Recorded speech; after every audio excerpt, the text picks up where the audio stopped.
సిరిసిల్ల జిల్లా ముస్తాబాద్ మండలం అవనూరు గ్రామంలో రైతులు ఆందోళనకు దిగారు. నకిలీ ఎరువులు విక్రయించారంటూ శ్రీలక్ష్మి ఎరువుల దుకాణం దగ్గర ఆందోళనకు దిగారు రైతులు. భారత్ టీఎస్పీ పేరుతో ఉన్న ఎరువును ఒక్కో బస్తా 1450 రూపాయలకు కొనుగోలు చేశామన్నారు.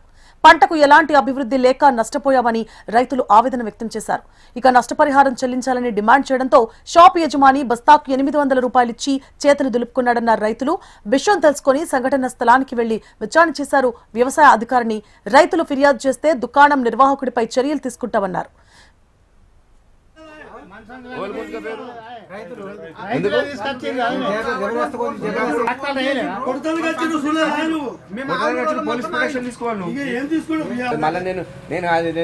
మానవత్వంతో ఇచ్చిన అంటే నడవది తప్పని ఒప్పుకున్నాను.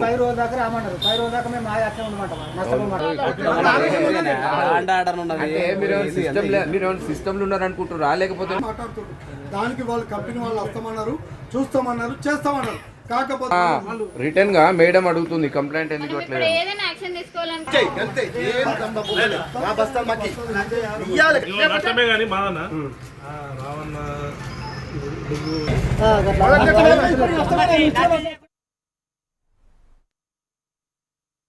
వాళ్ళ పై నుంచి వస్తారు, కానీ వాళ్ళు వచ్చేదాకా మీరు వేయడానికి మీకు రైట్స్ లేవు. వాడు రాడు అవసరం లేదు.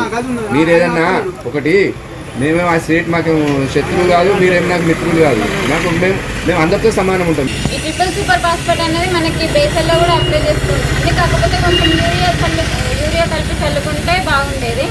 కాకపోతే దీనికి సంబంధించిన సోర్స్ సర్టిఫికేట్స్ అన్ని కరెక్ట్గానే ఉన్నాయి. ఎవరైనా కంప్లైంట్ ఇస్తే మాత్రం మనం శాంపిల్ తీసి పంపిద్దాం.